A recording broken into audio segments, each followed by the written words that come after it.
Hello guys, welcome to another video in my channel. अभी हम जिस मैच के बारे में बात करने वाले हैं वो है कल का मोमेंटम वनडे कप का फाइनल, जो कि होने जा रहा है लायंस और डॉल्फिन्स के बीच में। तो टूर्नामेंट कब शुरू हुआ और कब ख़त्म होने को है पता भी नहीं चला। इतने सारे मैचेस तो बारिश की वजह से धुल ही गए थे। ग्रुप ए के मैचेस में सिर्फ 2 मैचेस हुए। इवन सेमीफाइनल भी बारिश की वजह से नहीं हुआ। ग्रुप लीग के भी मैचेस, कुछ मैचेस में बारिश का इफेक्ट आया था। तो बारिश ही रही है। और इस साल बिल्कुल भी वो मज़ा नहीं आया मोमेंटम वनडे कप में जो हमें हर साल आता है। और मैंने बिल्कुल टूर्नामेंट शुरू होने से पहले ही आपको बता दिया था कि ऐसा होने वाला है। ऐसा ही हुआ। वेदर का पता नहीं था मेरे को ऑफ कोर्स, लेकिन ऐसी कुछ चीज़ें होंगी कि उस तरह का मज़ा नहीं आएगा, उस तरह का अच्छा नहीं होगा फैंटेसी की तरफ से। वो सब कुछ हुआ। मतलब फैंटेसी में खेलने में तो आपको शायद फ़ायदा ही हुआ होगा, लेकिन मज़ा नहीं आया होगा, जो मैं कहना चाहता हूँ। ठीक है। मैचेस भी मतलब कुछ होने के पहले ही सब कुछ ख़त्म हो गया। तो अभी कुछ कर नहीं सकते, ये सब चीज़ें हमारे हाथ में नहीं हैं। तो इस वीडियो में हम उन्हीं चीज़ों के बारे में बात करेंगे जो सब चीज़ें हमारे हाथ में हैं। बिल्कुल छोटी सी मैं रखने की कोशिश करूँगा ये वीडियो। ग्राउंड के बारे में जितना कम हो सके बातें मैं करूँगा, क्योंकि ग्राउंड के बारे में सब कुछ आपको पता हो ही गया होगा। मतलब अब तो आप ही मतलब एक्सपर्ट बन चुके होंगे ग्राउंड के बारे में, क्योंकि इतने सारे मैचेस हुए हैं और लगातार मैचेस के हमने वीडियोस भी बनाए हैं और आपको सब कुछ समझाया भी हुआ है। तो ये सब टूर्नामेंट के सिचुएशंस के अलावा भी एक और चीज़ जो है वो हमारे हाथ में नहीं है, और वो है वेदर। सेमीफाइनल तक बारिश की वजह से धुल गया था और बहुत ही कंट्रोवर्शियल तरीके से लायंस अभी फाइनल में आई है। पिछले साल का अगर आपको याद हो, अगर आपने खेला होगा मोमेंटम वनडे कप, तो वो पता होगा पिछले साल में भी डॉल्फिन्स जीती थी, लेकिन वो मतलब कोई खेल के नहीं जीते थे। कोरोना के चलते टूर्नामेंट बीच में ही कैंसिल हो गया था। बीच में नहीं, मतलब नॉकआउट्स जैसे पहले ही कैंसिल हो गया था। उस समय डॉल्फिन्स फाइनल पर मतलब लीग टॉप में थे। सेमीफाइनल्स के पहले वो कैंसिल हो गया था, सेमीफाइनल फाइनल हुआ नहीं था। लेकिन क्योंकि डॉल्फिन्स लीग स्टेज में टॉप पे रहे थे, तो इसीलिए उनको चैम्पियन घोषित कर दिया गया था। और इस सीज़न में भी ऐसे ही होने के चांसेस हैं। ठीक है। डॉल्फिन्स अपना 2 मैच जो खेली थी टूर्नामेंट में, ग्रुप स्टेज में ही सही, लेकिन वो दोनों ही मैच वो जीते थे। उसके बाद से कोई मैच वो हारे नहीं है, सेमीफाइनल में भी जीते हैं। उसके बाद से उनको ज़्यादा कोई मैचेस ग्रुप स्टेज में खेलना नहीं पड़ा था।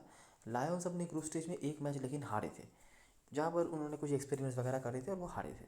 ठीक है। अ, अभी कल का मैच अगर नो रिजल्ट रहता है तो हो सकता है फिर से डॉल्फिन्स को ट्रॉफी हैंड ओवर कर दिया जाए विदाउट एनी फाइट। अगर मैच होता है तो लायंस के पास मौका रहेगा पिछले सीज़न में जो चीज़ वो बिना हारे ही हार गए थे, वो चीज़ वापस लाने का। क्योंकि पिछले सीज़न में वो भी सेमीफाइनल में पहुंचे थे और वो लीग स्टेज में दूसरे स्थान पर थे। ठीक है। तो अभी लीग स्टेज के हिसाब से तो ट्रॉफी मतलब आपको मिलना नहीं चाहिए, लेकिन मिल गया था पिछले सीज़न में इमरजेंसी के चलते। तो अगर मैच होता है कल के मैच में, तो डिस्परिस ही जो है आप लायंस से उम्मीद रख सकते हैं, क्योंकि वो पिछले सीज़न में बिना हारे ही ट्रॉफी हार गए थे। लेकिन of course as a defending champion, चाहे वो किसी भी तरीके से हो, डिफेंडिंग चैंपियन है और डॉल्फिन्स। तो अगर मैच होता है तो सबसे बड़ी बात यही है, अगर मैच होता है, ये मैच होगा या नहीं, अगर मैच होता है तो कल के मैच में आपको एक अच्छा मैच देखने को मिल सकता है। बारिश के चांसेस बहुत ज़्यादा हैं, मैं अभी आपको बता देता हूँ। अब हम उम्मीद कर सकते हैं कि कल वेदर थोड़ा सा बेटर होगा, लेकिन इससे ज़्यादा कुछ भी हमारे हाथ में नहीं है। आखिरी 5 मैचों की बात करें तो यहाँ पे लायंस काफ़ी पीछे चल रही है। 3-1 से वो आगे हैं डॉल्फिन्स, और एक मैच नो रिजल्ट रहा है। आ जाते हैं डायरेक्टली और देखते हैं जब ये दोनों टीमें आमने सामने होती हैं तो क्या होता है। ये फिक्सचर जो है ये बहुत ज़्यादा हाई स्कोरिंग फिक्सचर रहा नहीं है।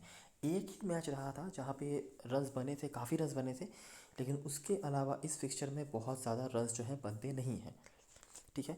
एक और चीज़ जो कॉमन आपको दिख जाएगी कि डॉल्फिन्स के जो स्पिनर्स होते हैं, नाम बदलते गए हैं लेकिन स्पिनर्स जो होते हैं उन्होंने काफ़ी तंग करके रखा हुआ है लायंस के बैटिंग लाइनअप को। ठीक है। और इसका बहुत ज़्यादा इफेक्ट आपको देखने को मिला जब लायंस की टीम डरबन में खेलती थी। क्योंकि मैंने कई बार बताया हुआ है, डरबन साउथ अफ्रीका का स्पिन कैपिटल है, डरबन डॉल्फिन्स का होम ग्राउंड है। तो वहाँ पे जाके डॉल्फिन्स के ये जो स्पिनर्स का तंग करने का सिलसिला है वो कुछ ज़्यादा ही हो जाता था। इसीलिए इस पूरे फिक्सचर में जो लोएस्ट स्कोर्स है ना, लायंस की तरफ से आपको वहीं पे दिख जाएंगे। देखते रहो ध्यान से क्या क्या चीज़ें हैं, क्योंकि जो भी है एक्सपेरिमेंट करने वाली चीज़ें या सोचने वाली चीज़ें वो यहीं पे हैं। इसके बाहर, हेड टू हेड फिक्सचर के बाहर और कुछ भी नया नहीं है। ठीक है। देखते रहो। तो ये है पहला मैच और ये है सेकंड लास्ट मैच जब ये दोनों टीमें इसी ग्राउंड पे भिड़े थे। लकीली आखिरी 5 में से 2 मैच हमें मिले हैं जो इस ग्राउंड पे ऑलरेडी हो चुके हैं। तो यह है सेकंड लास्ट मैच और दोनों ही मैच में लायंस ने जीत हासिल करा था। और वही दो लौते मैचेस हैं जहाँ पे लायंस ने इस फिक्सचर में कुछ हासिल करा हुआ है। उसके अलावा जो आखिरी 5 में से जितने भी मैचेस हुए हैं सब में लायंस को हार ही सहना पड़ा है। तो देखो क्या हुआ था, डॉल्फिन्स ने बनाया 253, मुथुसामी नीचे से, जोंडो नीचे से, फ्राइलिंग नीचे से, ऊपर वाले कोई भी बैट्समैनों का कोई भी खास रन नहीं है। ठीक है, ये कुछ बॉलर्स थे जहाँ से आपको करंट स्क्वाड मेंबर्स में से शायद अगर फंगीसो खेले तो वो दिख जाएंगे और कोई नहीं है। लायंस के बैटिंग में दिक्कतें आई थी। ठीक है, मोशेल जो आपको आखिरी मैच में दिखे होंगे डॉल्फिन्स के टीम के होकर खेलते हुए, उन्होंने ओपनिंग करी थी। ये पहले लायंस के टीम में खेलते थे, ना सिर्फ खेलते थे, ये टीम की कैप्टनसी भी कर चुके हैं एक समय पे। लेकिन नोटिस करिए देखने वाली बात, 8 विकेट गिरे, सुब्रायन का यहाँ पर 2 विकेट था जो करंट स्क्वाड मेंबर में से अवेलेबल हैं। टीम भले ही जीत नहीं पाई लेकिन ये इन्होंने अपना काम बखूबी करा था। अच्छा, नेक्स्ट मैच देखिए। अभी जो चीज़ डरबन में मैंने आपको बताया कि अच्छा स्पिनर का रोल आपने देखा, डॉल्फिन्स की तरफ से सोब्रायन थे। अभी ये जो स्पिनर का रोल है ये डरबन में और ज़्यादा हो जाता है। कैसे, देखो बैटिंग कोलैप्स हो गया यहाँ पे लायंस का। ठीक है, डोमिनिक हेनरिक्स के कुछ रन्स और ऊपर से रीजा हेनरी से कुछ रन से, बाकी किसी का भी उस तरह से कोई परफॉर्मेंस नहीं आया। फिर से देखिए सुब्रायन और इस बार मुथुसामी साथ में, ताहिर भी थे। फ्राइडिंग का विकेट तो एक आध विकेट रहा है वो यहाँ पर था, लेकिन स्पिनर्स का रोल जो देखने लायक चीज़ है। सही है, डॉल्फिन्स ने चेस कर लिया ठीक ठाक तरीके से। जोंडो का यहाँ पर भी स्कोर था और ये कुछ विकेट टेकर्स थे। थर्ड मैच, और यही एक लौता मैच है जहाँ पर काफ़ी स्कोर्स बने थे। डॉल्फिन्स ने बनाया था 342 रन, वॉन वैन जार्सफील्ड और नीचे से मिलर के कुछ परफॉर्मेंसेस थे। ये कुछ विकेट टेकर्स रहे हैं। लायंस यहाँ पर भी हार गई थी। रीजा हेंड्रिक्स और डसन के यहाँ पर कुछ परफॉर्मेंसेस है। फिर से नोटिस करिए, सुब्रायन, फ्राइलिंग तो यहाँ पर मतलब हर फिक्सचर में ही रहता है, एक दो विकेट, और ताहिर। ठीक है, जो बॉलर्स यहाँ पे लीड कर रहे थे डॉल्फिन्स के होकर वो कौन है, स्पिनर्स। और सुब्रायन लगातार तीसरे मैच पर आपको दिख रहे हैं यहाँ पर वो अपना काम कर रहे हैं। ठीक है, बैटिंग यहाँ पर सही हुई थी। Reeza Hendricks, of course Reeza Hendricks जहाँ पे चलते हैं वहाँ पर तो स्कोर बड़ा होता ही है। डसन भी चले थे, लेकिन बॉलरों का जो सिलसिला है अच्छा करने का वो यहाँ पे भी बरकरार रहा।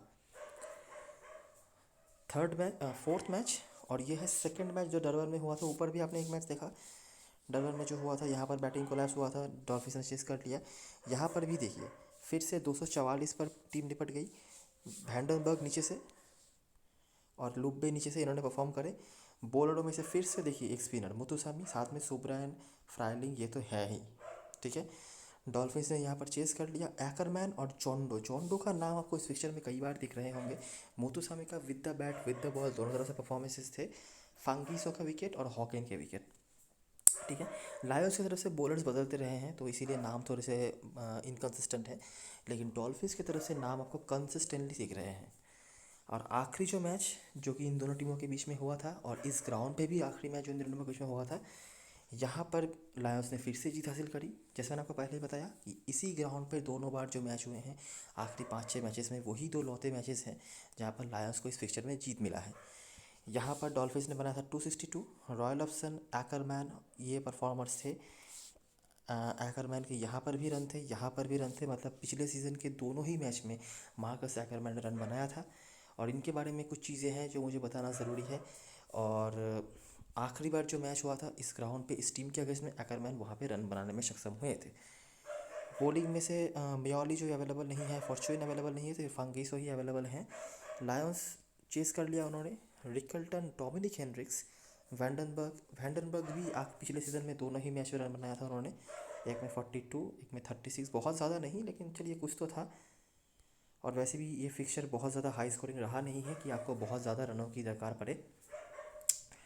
बॉलरों में से एक और स्पिनर फिर से मोग्गकाने, यहाँ पर कोई फ्रंटलाइन स्पिनर्स नहीं खेल रहे थे, ना ही सुब्रायन, ना ही मुथुसामी, ना ही महाराज, ना ही ताहिर, लेकिन ये खेल रहे थे और इन्होंने भी यहाँ पे वही काम करा जो ऊपर वाले स्पिनर्स आपके लिए कर दे रहे थे। विकेट्स उन्होंने निकाले, भले ही टीम नहीं जीत पाई। ठीक है, फ्राइलिंग का तो हमेशा ही रहता ही है, कंसिस्टेंट पॉइंट स्कोरर है, ये हमेशा ही रहता है, तो यहाँ पर भी है। तो यही है जो चीज़ें आपको समझना था, जो मुझे बताना था। क्या है वो चीज़ें कि रन्स यहाँ पे बहुत ज़्यादा नहीं बने हैं। एक ही मैच था जहाँ पे रीजा हेनरिक्स ने एक तरफ से, वैन जार्सफील्ड जो डॉल्फिन्स के होकर खेलते थे वो, इन दोनों ने मिलकर बहुत बढ़िया पारियाँ खेली थी और रन्स बने थे। नहीं तो इस पिक्चर में बहुत ज़्यादा रन्स नहीं बनते हैं। 70-80 भी बहुत मुश्किल से हमें देखने को मिलता है इस ग्राउंड पे। लेकिन दोनों ही मैच लायंस जीती है, लेकिन ओवरऑल लायंस का परफॉर्मेंस इतना अच्छा नहीं रहा है। स्पिनर्स का, स्पेशली डॉल्फिन्स के स्पिनर्स का यहाँ पे काफ़ी अच्छा परफॉर्मेंस रहा है। कुछ नाम आपने तो कंसिस्टेंटली देखे ही होंगे। इसके सिवा भी लायंस की तरफ से आपको रिजा हेनरिक्स, रसन जैसे इनका बहुत अच्छा परफॉर्मेंस देखने को मिला। डोमिनिक हेनरिक्स भी बीच बीच में है, उतना खास कुछ नहीं। ठीक है, तो यह है सारी चीज़ें। और पिछले सीज़न में जो दो ही मैच हुए हैं, दोनों ही मैच पे हमें एकरमैन का परफॉर्मेंस देखने को मिला था। खाया जोंडो हमें देखने को मिले हैं, बीच बीच में इन्होंने कुछ रन बनाए हैं। ये जो परफॉर्मर्स है ना, इनको ध्यान से देख लीजिएगा, क्योंकि लास्ट जो मैच हुआ था इस टीम के, इन दोनों टीमों के बीच में, इसी ग्राउंड पर इन्होंने परफॉर्म करा हुआ था। ठीक है, और मुझे नहीं लगता कुछ यहाँ पे खास बताने लायक है। अभी अगर हम इन समराइजेशन पे आ जाएँ, तो जो नाम आपको दिख जाएंगे लायंस की तरफ से, रिया हेनरिक्स जो कि अवेलेबल नहीं है, रिकल्टन अवेलेबल नहीं है, डोमिनिक हेनरिक्स 41 का औसत है, ठीक ठाक है। वैसे भी ये लो स्कोरिंग फिक्सचर रहा है, तो 41 रन्स मतलब अगर ये समझिए 41 रन्स भी बनाते हैं तब भी 50 के ऊपर पॉइंट ये कहीं नहीं गया। और डॉल्फिन्स के होकर एक नाम आता है जो है खाया जोंडो। अगर आप थोड़ा बहुत कंसिस्टेंसी की बात कर रहे हैं तो 30-35 रन हमेशा ही बनाते रहते हैं, औसत ठीक ठाक है। इसके सिवा भी बीच बीच में कोई एक आध नाम आपको दिखे होंगे, लेकिन कंसिस्टेंसी के मामले में कोई नहीं है। डॉल्फिन्स के होकर बॉलिंग में जो तीन नाम को दिख रहे हैं, इनमें से रॉबी फ्राइडिंग हमेशा ही कंसिस्टेंट रहते हैं, एक आध विकेट तो इनका हमेशा खाते में रहता ही है। इमरान ताहिर, सुब्रायन दोनों स्पिनर्स, जो मैं आपको पहले ही समझाया। तो ये है सारी कहानी हेड टू हेड के बारे में, और यही है जो चीज़ जहाँ पर आप काम कर सकते हैं। ग्राउंड के बारे में मैं कुछ भी नहीं बताऊँगा, ग्राउंड पे सारी चीज़ें सेम है। और अभी क्या है कि आखिरी 3 दिन में ग्राउंड पे कोई मैचेस हुए नहीं हैं, लेकिन अभी अगर बारिश का कुछ इफ़ेक्ट वगैरह आया तो हो सकता है पिच में थोड़ी सी नमी आ जाए, या फिर थोड़ा सा बाउंस में कुछ इश्यूज़ आ जाए, तो वो एक चीज़ हो सकता है। लेकिन वो कैसा होगा नहीं होगा वो अभी तो हमें पता नहीं है कि पिच की कंडीशन क्या है, पानी गिरा भी है या नहीं, मेंटेनेंस सही से हुआ भी है या नहीं, आउटफील्ड कैसा है, या हमें कुछ भी नहीं पता है। तो ये कल ही पता चलेगा अगर मैच वगैरह होता है तो इसीलिए टेलीग्राम पे अपडेटेड रहना, वहाँ पे सारी लास्ट मिनट अपडेट्स वगैरह आती हैं। तो यहाँ पर आपको सब कुछ जानने को मिल ही जाएगा। तो इसीलिए मैं ग्राउंड के बारे में कुछ नहीं बता रहा। ठीक है, जो बताने लायक था वो मैंने बता दिया। यहाँ पे ग्राउंड के बारे में सेम चीज़ बता के टाइम बर्बाद करने का कोई फ़ायदा नहीं है, इसलिए डायरेक्टली आ जाते हैं प्लेइंग 11 पर, और यहाँ पे क्या क्या आप कर सकते हैं, कौन कौन से प्लेयर्स पे आप भरोसा दिखा सकते हैं। अच्छा, लायंस की टीम, लायंस और जो मैच था नाइट्स के वाले में, वहाँ पर मैंने बताया था कि कुछ ऐसे प्लेयर्स आपको खेलते हुए दिख सकते हैं जो शायद इनिशियली स्क्वाड का पार्ट नहीं थे, लेकिन बहुत सारे प्लेयर्स क्योंकि इंटरनेशनल ड्यूटी में वापस जा रहे हैं तो उनकी जगह पर वो आ सकते हैं। तो वो उनमें से बहुत सारे प्लेयर्स आए भी थे जो इनिशियली स्क्वाड का पार्ट नहीं थे। उनमें से एक प्लेयर जो लायंस की टीम में आया था वो है ब्रीस पार्सन्स। अब ये ब्रीस पार्सन्स कौन है? अगर 2 साल पहले जो अंडर 19 वर्ल्ड कप हुआ था, वहाँ पे आपने खेला होगा या देखा होगा, अगर साउथ अफ्रीका के मैचेस देखे होंगे, आपको पता होगा दो इनके टीम में स्टैंड आउट परफॉर्मर हुआ करते थे। ठीक है, अगर आप फैंटेसी की तरफ से बात करेंगे तो क्या होता था, South Africa as a team काफ़ी वीक टीम थी, लेकिन इनकी टीम में दो प्लेयर्स सबके टीम में होते थे, चाहे वो स्मॉल लीग हो चाहे वो ग्रैंड लीग हो, कोई भी टीम हो। इनका सिलेक्शन परसेंटेज हमेशा 95% ज़्यादा रहता था। और जब भले ही जो टीम्स बने वो साउथ अफ्रीका के अगेंस्ट में 7-4 का कॉम्बिनेशन से बने, लेकिन इन दोनों में से किसी को आप देखेंगे कि कैप्टन वाइस कैप्टन हमेशा बनाया जाता था। और ये दोनों में से एक है जोनाथन बर्ट, जो आपको केप कोबरास के टीम में खेलते हुए दिखे हैं इस सीज़न में, पिछले सीज़न में भी खेले थे, और दूसरे हैं ब्रीस पार्सन्स। ये टीम के कैप्टनसी भी कर चुके हैं, साउथ अफ्रीका अंडर 19 जो टीम थी। अभी इनका रोल क्या है, देखिए, यंग प्लेयर हैं, हो सकता है पहले मैच में उतना प्रेशर संभाल नहीं पाए, कुछ गड़बड़ कर दें, लेकिन one of the most consistent talented player माने जाते हैं ये साउथ अफ्रीका के डोमेस्टिक सर्किट में। ज़्यादा मैचेस सीनियर लेवल पे खेले नहीं है, लेकिन जूनियर लेवल मतलब एज लेवल क्रिकेट में ये स्टार हैं। ठीक है, और इसीलिए मैंने आपको बताया कि हमेशा ये हाईली रेटेड हुआ करते थे साउथ अफ्रीका के डोमेस्टिक सर्किट में। इनका रोल क्या होने वाला है, पिछले मैच पर आपने देखा फंगीसो जो थे वो टीम पे पार्ट नहीं थे, लेकिन जैसे मैंने आपको बताया पिच में स्पिनर्स के लिए काम है, जो मैं आपको बिल्कुल सीज़न की शुरुआत से मतलब टूर्नामेंट की शुरुआत से बता रहा हूँ कि इस टूर्नामेंट एंड होते होते आपको दिखेगा कि स्पिनर्स का रोल बढ़ेगा। तो इसीलिए स्पिनर्स तो रहने ही थे। अभी क्या है, फंगीसो नहीं थे, बियॉन फॉर्चून नहीं थे, दोनों स्पिनर्स नहीं थे। उनके जगह पर एक तो जगह फिलअप कर दिया था जोहानिस डिसेको ने, और दूसरे स्पिनर के रूप में उन्होंने वो लाए ब्रीस पार्सन्स को। अभी ब्रीस पार्सन्स किस जगह पर बैटिंग करेंगे मुझे पता नहीं, जनरली वो टॉप ऑर्डर पे खेलते हैं, लेकिन मुझे लगता है कि इनको बियॉन फॉर्चून के जगह पर लाइक टू लाइक चेंज के तौर पे लिया जा रहा है। ठीक है, टॉप ऑर्डर में भी खेल सकते हैं, क्योंकि टॉप ऑर्डर से रिकल्टन गए हैं, रीसा हेनरीज गए हैं, तो वहाँ पे भी इनका नंबर बन सकता है, लेकिन मैं श्योर नहीं हूँ। तो या तो वो नंबर 3 पे आएंगे कल के मैच में अगर खेलते हैं तो, या तो वो आ जाएंगे बिल्कुल नीचे, डेलानो पॉडकाइटर के एक पायदान नीचे आएंगे। मेरा जो प्रिडिक्शन है, मुझे जो लग रहा है कि ये नंबर 3 पे ही आएंगे, क्योंकि नोनो पोंगोलो को टीम ने इंक्लूड करा था आखिरी मैच पे, जो मैच हुआ नहीं था नाइट्स के अगेंस्ट में वहाँ पे। तो नोनो पोंगोलो ऑलराउंडर हैं, तो बियॉन फॉर्चून का जो रोल था एज ए ऑलराउंडर, वो रोल नोनो पोंगोलो निभाएंगे। और जो स्पिनर की कमी हो रही थी बियॉन फॉर्चून के जाने से, वो ब्रीस पार्सन्स ऊपर निभा देंगे। लेकिन ये बैटिंग क्योंकि बेटर कर लेते हैं, तो इसीलिए ऊपर ही मुझे लगता है आप इनको खेलते हुए दिख सकते हैं। ठीक है, ब्रीस पार्सन्स आपके लिए बहुत इंपॉर्टेंट प्लेयर हो सकते हैं। बैटिंग क्या करेंगे मुझे पता नहीं, लेकिन मुझे उम्मीद है कि बॉलिंग से इनको ज़्यादा से ज़्यादा ओवर ज़रूर मिलेंगे। ठीक है, अभी पता नहीं कि पहले मैच में ही टीम किस तरह से यूज़ करेगी, तो स्मॉल लीग में लेना ना लेना आपके ऊपर है, बड़ी लीग में डेफिनेटली इनको ट्राई ज़रूर करना। ठीक है, बाकी प्लेयरों में से बात करी जाए, विलम मार्शल का एक सिलेक्शन परसेंटेज पिछले मैच में बहुत ज़्यादा हुआ था, क्योंकि और कोई सही बैट्समैन ऑप्शन लोगों को दिख नहीं रहे थे। और जैसे कि आपको पता ही है कि ड्रीम इलेवन में क्या होता है कि जिनका नाम पहले होता है उनको ही लोग सिलेक्ट करते हैं, तो उस हिसाब से इनको लोग ज़्यादा से ज़्यादा सिलेक्ट कर रहे थे। लेकिन हमारे लिए प्रेफरेबल थे रापुलाना, जो कि मैं अभी भी कहूँगा। एक ही मैच उन्होंने खेला है, विलम मार्शल तो काफ़ी सारे मैचेस खेले हैं, लगातार फेल भी हुए हैं, लेकिन एक ही मैच खेला था रापुलाना ने, वहाँ पर वो कुछ बुरा वो नहीं करे थे। और जैसे मैं हमेशा कहता हूँ कि रापुलाना के ये घर है, इनके रिकॉर्ड्स इस ग्राउंड पे हमेशा ही डिसेंट रहे हैं। तो अगर आपको दोनों में से एक को चूज़ करना पड़े, मेरा वोट रापुलाना के पास होगा, भले ही इनका सिलेक्शन परसेंटेज कितना भी कम क्यों ना हो। उसके बाद तो ब्रीस पार्सन मैंने बता ही दिया। डोमिनिक हेनरिक्स ऑटोमेटिक चॉइस बन जाते हैं, रिकॉर्ड्स भी सही हैं, और हमेशा ही प्रेशर सिचुएशन में ये अच्छा करते हैं। ठीक है, मतलब जहाँ जहाँ पे टीम को इनकी ज़रूरत होती है, प्रेशर बनता है, वहाँ वहाँ पर ये अच्छा करते हैं। उसके बाद निकी वैंडनबर्ग एक और डिफ़ॉल्ट पिक, और वैसे भी कीपर सेक्शन में है, तो कैचिंग वगैरह के पॉइंट्स आपको दे ही देंगे। और आखिरी सीजन में दोनों ही मैच पर इन्होंने रन बनाया था, बहुत ज़्यादा तो नहीं, लेकिन कुछ ना कुछ तो करा ही था। उसके बाद पोडगाइटर, नोनो पोंगोलो एक और बहुत इंपॉर्टेंट प्लेयर, ऑलराउंडर हैं, नीचे बैटिंग करने आएंगे, थोड़ी सी मतलब बॉलिंग भी करेंगे, बैटिंग भी करेंगे, तो दोनों तरफ से आपको पॉइंट दे सकते हैं। और जैसा कि ट्रेंड चल रहा है ना, लायंस के बैटिंग में अगर फिर से वो दिक्कतें आई, तो नोनो पोंगोले के पास प्रॉपर बैटिंग आ सकती है। स्मॉल लीग में इनको मैनेज कर पाना बहुत ही ज़्यादा इशू हो सकता है आपको, लेकिन बड़ी लीग में एक स्लॉट इनके लिए बचा कर रखना, मैं अभी भी कह रहा हूँ। बॉलरों में से मगाला, सिबोतो, हॉकेन ये ऑप्शंस होंगे। मेजोरिटी ऑफ द जनता हॉकेन और मगाला को तो लेगी ही, उसके बाद कुछ लोग सिबोटो के साथ भी जा सकते हैं। लेकिन मैंने जैसा पहले ही बताया हुआ है कि ये पिच में स्लोनेस आ चुकी है। मुझे पता नहीं अभी कल के मैच में कैसा पिच यूज़ होगा, पिच पे क्या कंडीशंस रहेंगी, लेकिन अगर आप मेरी वोट मानेंगे तो मैं पहले मगाला, उसके बाद हॉकेन, और उसके बाद टीसिको के साथ जाना पसंद करूँगा। बाकी आपका वोट आपके ऊपर है, मैं ये सब चीज़ें पहले ही बता चुका हूँ, सिर्फ एक ही प्लेयर नया आया है, ब्रिस पार्सन। बाकी सारे प्लेयर्स के बारे में हमने बहुत बार बातें करी हैं, वहाँ पर टाइम वेस्ट करके कोई फ़ायदा नहीं है। डॉल्फिन्स के होकर एक प्लेयर के बारे में जो मैं बताना चाहूँगा जो नया आया है, वो है मंगलीशो मोशेल। मंगलीशो मोशेल ये पहले लायंस के होकर खेलते थे। ठीक है, जो एकमात्र मैच उन्होंने इस फिक्सचर में इस ग्राउंड पे खेला था, आपने देखा है, वहाँ पर उन्होंने 50+ स्कोर बनाया हुआ है।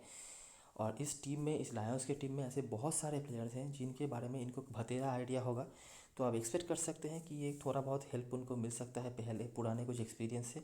और ये कीपिंग भी कर रहे हैं, स्मॉल लीग में लेने की कोई ज़रूरत नहीं है, बड़ी लीग में एज एन ऑप्शन आप ट्राई कर सकते हो बस। ठीक है, बाकी और किसी के बारे में ज़्यादा कुछ बताने वाली बात नहीं है। रुआन डेशवार्ट को team as a batsman use कर रही है, तो इसीलिए इनका प्रायोरिटी थोड़ा सा कम हो रहा है। ठीक है, और वैसे भी ड्रीम इलेवन ने इनको बैट्समैन सेक्शन में भी लिफ्ट कर दिया है। और मुझे लगता है कल के मैच में भी अगर ये खेलते हैं तो मतलब खेलेंगे तो ज़रूर, तो ऐसे बैट्समैन ही हम खेलते हुए दिखेंगे, क्योंकि ईथन बॉश को टीम ने इंक्लूड करा था। ईथन बॉश एक काइंड ऑफ ऑलराउंडर है, बॉलिंग ऑलराउंडर, तो इनके आने का मतलब ये हो गया कि पेलुक वायो का जो कुछ जगह था वो ये फुलफिल करेंगे।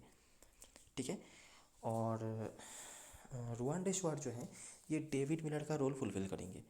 डेविड मिलर जो काम करते थे वही काम ये करेंगे, मतलब बैट्समैन का ही रोल ये निभाएंगे। हो सकता है अगर बहुत ज़रूरत पड़े तो ये थोड़ी सी बॉलिंग करवा लें, लेकिन मुझे नहीं लगता कि आपको ये बॉलिंग करते हुए दिखेंगे, क्योंकि वैसे भी डॉल्फिन्स की बॉलिंग काफ़ी अच्छी हो रही है। कल के मैच में फिर से सुब्रायन और मुथुसामी आपके लिए इंपॉर्टेंट रोल प्ले करने वाले हैं। फ्राइलिंग तो वैसे भी हैं कंसिस्टेंट पॉइंट स्कोरर, बाकी बड़ी लीग में आप सोच सकते हो इनके बारे में, लेकिन छोटी लीग में छोड़ना मत, क्योंकि 50 से 60 पॉइंट के आसपास हमेशा ही आपको स्कोर करके देते हैं। बेंच पे जो प्लेयर हैं उनमें से कीथ जज्जन अगर खेलते हैं तो इनको ट्राई कर सकते हैं आप। बाकी मुझे नहीं लगता इनमें से किसी को मौका मिलने वाला है फाइनल वाली बड़ी मैच में। समराइजेशन पे वही चीज़ें हैं जो मैंने आपको पूरे वीडियो में बताई है। वीडियो पॉज करके एक बार देख लेना अगर आप भूल गए होंगे कुछ चीज़ें कैप्टन वाइस कैप्टन चॉइस की बात करें तो। अभी के लिए लायंस की टीम में हेनड्रिक्स और पोडगाइटर के भीतर ही लोग जो है घूमेंगे। पोडगाइटर हो सकता है यूनिवर्सल कैप्टन भी हो जाए। उसके बाद विलम मार्शल और निकी वैंडलबर्ग। विलम मार्शल का कोई परफॉर्मेंस अभी तक नहीं आया है लेकिन बस टीम में ले रहे हैं लोग। और कुछ लोगों ने 4 डे मैचेस खेले थे इनको लेकर, तो उस हिसाब से लोग इनको प्रायोरिटी दे रहे हैं। वैसे ही अच्छे फॉर्म पर रहे हैं, इतना तो मैं कह ही सकता हूँ। लेकिन क्या है कि सामने वाली टीम में आपको देखना पड़ेगा बॉलिंग कैसी है। रॉबी फ्राइलिंग, ओटनील बाटमन, मुंगड़ू जैसे बॉलर्स बॉलिंग करने आएंगे तो वहाँ पे क्या पता कितना चांस बने मार्शल का। बाकी बॉलरों में से बात करी जाए तो डिसेको और मगाला। मगाला का अभी भी इस सीज़न में एक बंचेस में विकेट लेना ड्यू रहा है। क्या पता वो फाइनल में ही आ जाए। और हर सीज़न में ही मेरा ऑब्जर्वेशन ये रहा है एक ना एक मैच पे मगाला हमेशा बंचेस में विकेट लेके जाते हैं। और यहाँ से रापुलाना और पार्सन्स में से कोई एक। रापुलाना को टीम में रखना ही मुझे लगता है काफ़ी बड़ी बात होगी क्योंकि बहुत लोग इनको रखेंगे भी नहीं। और पार्सन्स आपके लिए बहुत बड़े अलग हटके पिक हो सकते हैं ऑलराउंडर सेक्शन में क्योंकि काफ़ी जैम जो है होने वाला है। डॉल्फिन्स के होकर रुआन डेशवार्ड और फ्राइलिंग ये सेफेस्ट टीम में होंगे। रुआन डेशवार्ड को कुछ लोग हो सकता है अभी नहीं बना कैप्टन वाइस कैप्टन क्योंकि इनको बॉलिंग नहीं मिलेगी मोस्ट प्रोबेबली। उसके बाद मुथुसामी और रॉयलप्सन और जॉन्डो एक्करमैन बैट्समैनों में से। और सुब्रायन एक और बहुत इंपॉर्टेंट प्लेयर होने वाले हैं एक बार फिर से हमारे लिए। तो एक बार फिर से आप इनको मिस मत कर लेना टीम से। और कैप्टन वाइस कैप्टन बनाना ना बनाना आपके ऊपर है, जो आप सोच सकते हो। तो ये रही सारी चीज़ें और सारी एनालिसिस। अभी एक बार देख लेते हैं ड्रीम 11 की टीम। तो मेरा जो बेसिक स्ट्रक्चर है वो कुछ इस तरह का है। यहाँ पर शायद मैं इथन बॉश को नहीं लूँ। अभी भी मेरे पास 2 स्लॉट्स बाकी है। क्रेडिट का कोई इशू नहीं है, क्रेडिट को लेकर बातें नहीं करते हैं। बैट्समैन सेक्शन में मैंने यहाँ पे इनिशियली नहीं रखा है रुआन डेशवार्ड को। क्यों नहीं रखा है? क्योंकि ये सिर्फ बैटिंग से ही पॉइंट देंगे, ठीक है। और अगर बैटिंग से ये एक बार के लिए फेल हो गए ना तब तो मेरे लग गए। तो मेरे पास ऑप्शंस क्या क्या हैं? खाया जॉन्डो जिनके इस फिक्सचर में अच्छे रिकॉर्ड्स हैं, और मार्कस एक्करमैन जो पिछले सीज़न में दोनों ही मैच में रन बना रहे थे। मैं सीज़न की शुरुआत से कह रहा था इनको आप अंडरएस्टिमेट कर सकते हैं क्योंकि वो ओपनिंग करने आ रहे थे लेकिन पिछले मैच में इन्होंने ओपनिंग नहीं करी थी। ज़रूर वो पहले ओवर में ही आउट हो गए थे लेकिन फॉर्म पे ये है। और अगर ये अपने यूजुअल पोजीशन पे वापस आ जाते हैं ये, तो मुझे लगता है कि ये इतने बुरे प्लेयर तो हैं नहीं जितना इनका सिलेक्शन परसेंटेज दिखा रहा है, ठीक है। तो मेरे लिए तीसरे बैट्समैन हो सकता है कि एक्करमैन हो। अभी रुआन डेशवर्ड को ड्रॉप करना बहुत बड़ा रिस्क इसलिए है क्योंकि हमें पता नहीं कि वो बॉलिंग करेंगे या नहीं, ठीक है। अगर कर लेते हैं तब तो प्रॉब्लम ज़्यादा हो जाएंगे लेकिन मैं यही एक्सपेक्ट कर रहा हूँ कि रुआन डेशवर्ड की बॉलिंग की ज़रूरत नहीं पड़ेगी। तो इसीलिए मैंने ये स्पॉट खाली रखा है। खाया चोंडो, एक्करमैन, रुआन डेशवर्ड, डॉल्फिन्स के तीनों में से कोई एक बैट्समैन। ऑलराउंडर सेक्शन में Muthusamy must have, Potgieter must have. अभी मैंने फ्राइडिंग को मस्ट हैव क्यों नहीं बताया? मैंने इतनी बार फ्राइडिंग की बातें करी, अगर आपने नोटिस करी होगी दूसरे फिक्सचरों की तरह फ्राइडिंग का इस फिक्सचर में उतना ज़्यादा खतरनाक बॉलिंग रिकॉर्ड नहीं है। पर मैच पर विकेट तक है, ठीक है। मैं इतना आपको कह सकता हूँ जितना भी बुरा परफॉर्मेंस क्यों ना हो फ्राइडिंग की तरफ से 40 से 50 पॉइंट कहीं नहीं जाएंगे। लेकिन मेरे पास ऑलराउंडर सेक्शन में एक दो और ऑप्शंस हैं जिनको मैं ट्राई कर सकता हूँ, जो कि मैं पहले आपको बता रहा था ब्रीस पार्सन्स, और दूसरे हैं नोनो पोंगोलो। नोनो पोंगोलो मैं 50 मान सकता हूँ कि आप स्मॉल लीग में नहीं लेंगे, बड़ी लीग में ट्राई करना।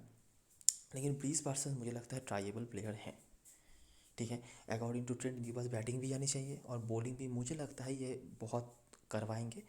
अगर जो कोबरा जो गलती कर चुकी थी सेमीफाइनल में वैसा गलती अगर लायंस नहीं करवाती है तो इनको बॉलिंग भी मिल सकती है। तो ये जो स्लॉट मैंने खाली रखे हैं, सेफ रुआन डेशवार्ड, रिस्की जॉन्डो और एक्करमैन में से कोई एक, और यहाँ पर सेफ फ्राइलिंग, रिस्की पार्सन्स जो ऑप्शन है। बॉलरों में से ये 3 मेरे लिए पहले होंगे। हो सकता है मैं डीसेको को स्मॉल लीग में अवॉइड करूँ, उनके जगह पर मैं हॉकेन को ले लूँ जो सेफ़ होंगे। इसके सिवाय ऑप्शंस में से आपके पास आते हैं बाटमन, ठीक है। बाटमन आते हैं, इथन बॉश आते हैं। इथन बॉश थोड़ी सी बैटिंग भी कर सकते हैं, याद रखना। और यहाँ पर मुंगड़ू का ऑप्शन आ जाएगा जिनको आप अगर चाहें तो ट्राई कर सकते हैं। फंगी से अगर खेलते हैं तब तो ऑटोमेटिक चॉइस हो जाता है लेकिन मोस्ट प्रोबेबली खेलेंगे नहीं, जो मुझे जितना मुझे पता चल रहा है। तो ये कैप्टन वाइस कैप्टन चॉइस की बात करें तो मुझे लगता है मुथुसामी फिर से आपके लिए बहुत इंपॉर्टेंट प्लेयर हो सकते हैं। रिकॉर्ड्स इनके काफ़ी अच्छे हैं और जैसा आपने ट्रेंड देखा है कि स्पिनर ने हमेशा यहाँ पे तकदीर में डाला हुआ है। वाइस कैप्टनसी के तौर पे पुटगार्ड या फिर रिवर्स भी आप कर सकते हैं। बड़ी लीग में रॉयल ऑप्शन और डोमिनिक हेनरी के साथ आप जा सकते हो, लेकिन मुझे लगता है कि यहाँ पे कोई जेन्युइन ऑलराउंडर के साथ जाना ही बेटर होगा। बैट्समैनों के ऊपर मुझे बहुत ज़्यादा भरोसा इस पिक्चर में नहीं देखने को मिल रहा है। बड़ी लीग में स्पिन ऑलराउंडर या स्पिन बॉलर्स जो होंगे जैसे कि डिसेको यहाँ से, सुब्रायन यहाँ से, इनके ऊपर ट्राई करना। लेकिन एक जो चीज़ है, डिसेको को स्मॉल लीग में रिस्क अगर नहीं लेना है तो मत लेना, क्योंकि डॉल्फिन्स के अगेंस्ट में मैं ऐसे में हमेशा कहता हूँ स्पिनर्स का उतना ज़्यादा नहीं चलता है। अगर सेकेंड इनिंग्स में बॉलिंग करते हैं तब एक बार के लिए ट्राई कर सकते हो। फर्स्ट इनिंग्स में अवॉइड करना ही मेरे ख्याल से बेटर होगा। ठीक है, तो ये रही सारी चीज़ें और सारी एनालिसिस। अगर आपको वीडियो अच्छा लगा हो तो लाइक ज़रूर करना, सब्सक्राइब करना चैनल को, और टेलीग्राम चैनल पे मस्टली ज्वाइन हो जाना, क्योंकि लास्ट वन पे सारी अपडेट्स वगैरह यहीं पे मिलेंगी आपको। तब तक के लिए best of luck for this match and goodbye for now.